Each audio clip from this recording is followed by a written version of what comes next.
Hello YouTube and welcome to another episode of The Cloudy Vape.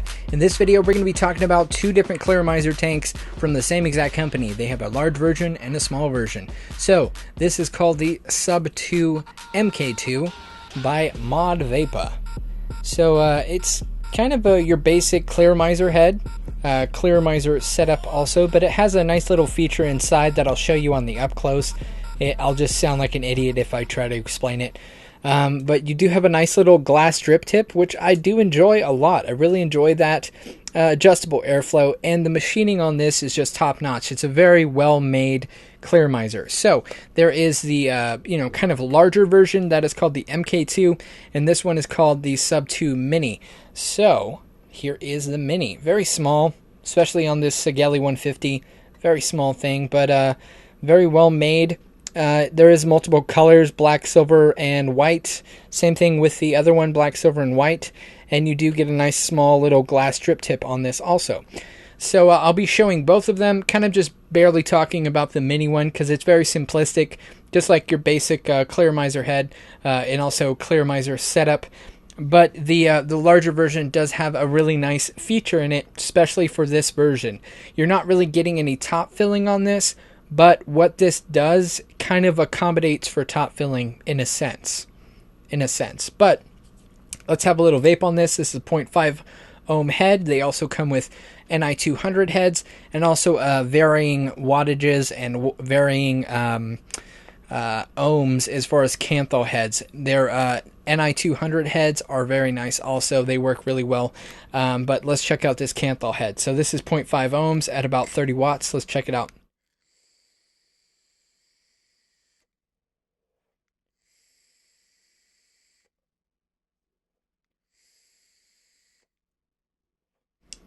So pretty good flavor, not too bad at all. Airflow is really nice, quality is nice, really like this glass drip tip.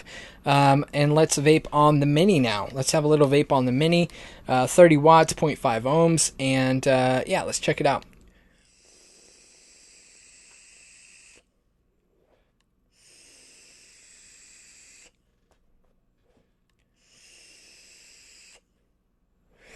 I almost think the Mini performs better than the larger one, only because it's really reduced. So it just seems like it produces, it produces better flavor. That's just my thought. But without more yapping about it, big shout out to Modvapa for sending it out for review so I can check it out. Let's dive down, look at these devices, pop back up, talk about the pros and the cons, and then just wrap it up. So let's go for it. Alright, so here is the Sub2 MKII and the MK Mini by Modvapa. This is just a very simplistic sub-ohm Clearmiser sent out from Modvapa. So big shout out to them. Thank you for sending this out. So here is their logo, Modvapa, or Modvapa. I don't know how you want to say it. Here's one of their coil heads. Not too bad, not too bad. You do have generous wicking around the edges. Very strange pin. Haven't seen a pin like this. But basically it is, kind of eyelet hole. Not too bad.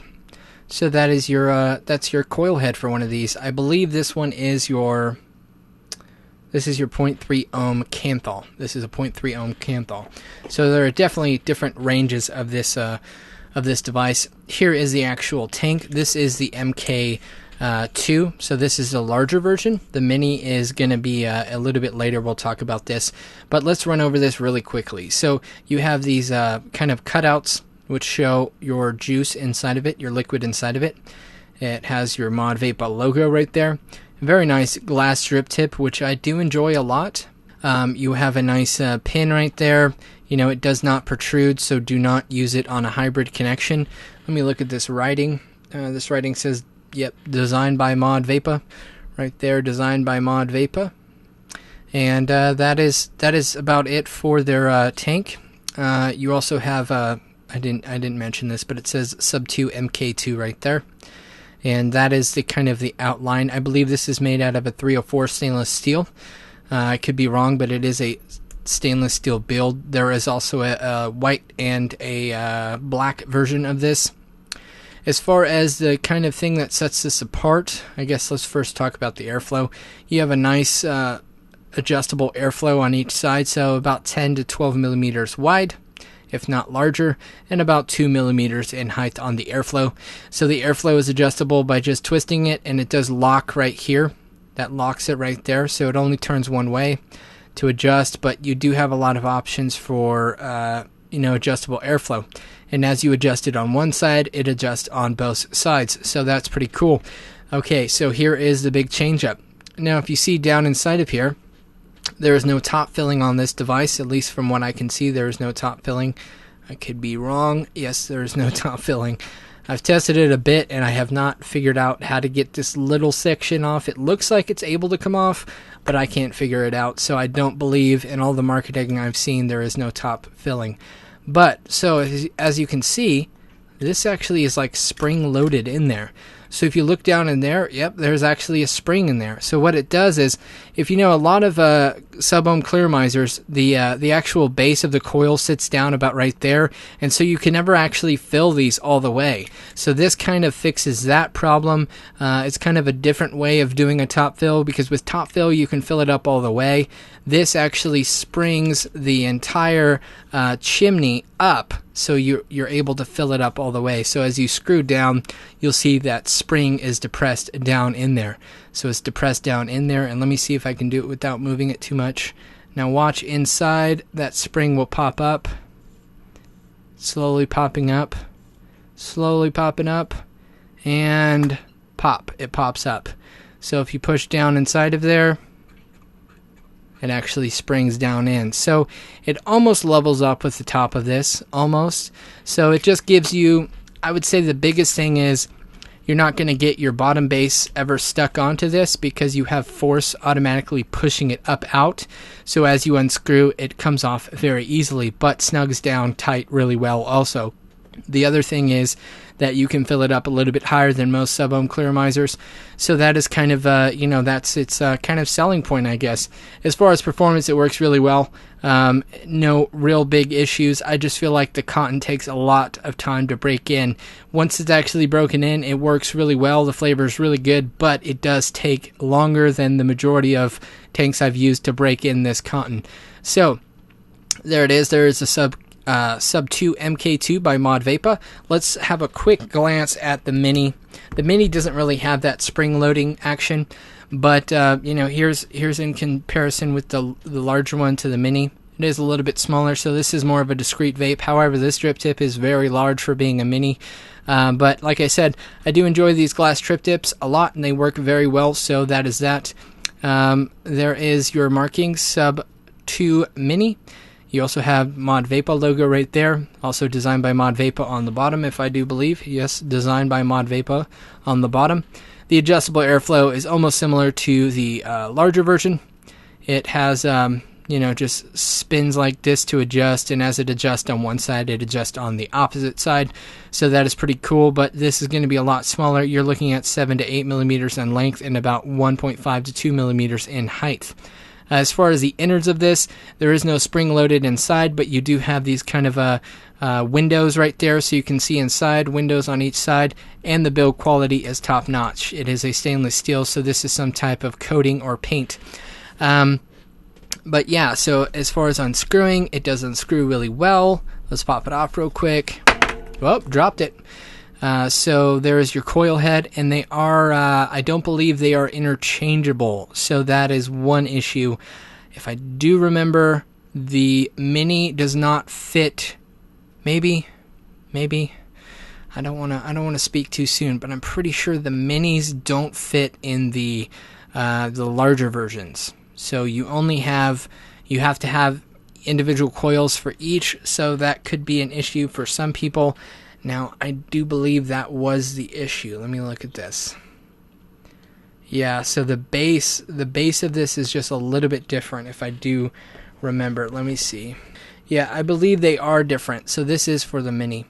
So as far as I do remember, and I'm getting juice all over my hands, but I'm pretty sure that the coils are not interchangeable in between these two, because this coil is actually marked Mini, whereas the other one is marked MKII.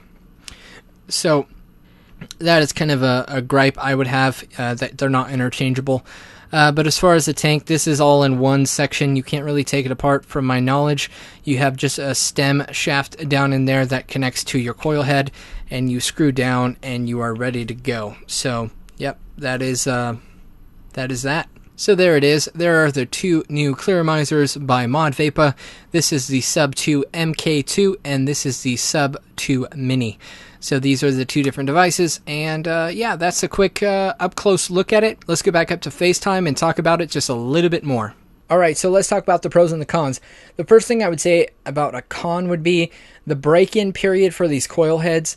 They do say they're using a pure organic wash and a pure organic cotton, but it feels like the break-in period, even though you're not really getting any like nasty taste or anything, it's just the break-in period takes forever. I would say 4 or 5 tanks before you get a very, very good vape. So in a sense, the durability of these coils seems to last a long time because it takes even longer to break in. And then when it's actually broken in, it lasts for a good while. 2-3 weeks I've used this off and on with no issues. They just keep working really well. The flavor is pretty decent. It's not the best flavor I've tasted out of a tank, but the flavor is definitely decent for being, just a regular, clearmizer head. It's decent flavor. As far as machining and stuff, machining is top notch. Some of the best machining I've ever seen on any type of sub-ohm tanks. It's up there with like the Crown tank. Very, very well machined. Same thing with like your King or sub tanks. Just very well thought out and very well machined. Quality control is definitely there, so big shout out to Modvapa for quality control. It works really well. The only thing I really have an issue with these 0.5 ohm heads is it says you're only able to go up to about 50 watts, which that's about normal. But if you go past 45 and if you hit 50, you start tasting a little bit of a burnt taste. At least that's what I'm tasting. It's not, well, I guess it's not burnt. It's just almost overheated. It's just too hot. And that's a little bit weird, but that's just for the 0.5 ohm heads. The NI200 heads work like a dream. The NI200 heads are perfect on this. I would almost recommend just getting this for the NI200 heads because they work really, really well. But yeah, that's all I really have to say about this tank. It is your just basic sub-ohm clearmizer. It has that little springing action in the larger one, which is a cool concept, a very cool idea. However, I really feel like top filling is kind of like the new hotness. So any tank that doesn't have top filling kind of seems outdated to me, but that's just my personal opinion. But as far as what this is and what this does, it works really well for what it is, and the NI200 coils are top notch. So if this is something you want to pick up, definitely check it out in the description box below. I'll put a link to it. And yeah, that's all. Gonna wrap up this review, and I'll talk to you soon. Thanks for watching this video. If you liked it, please like it. And if you like my videos in general, please subscribe. And as always, stay classy and keep vaping.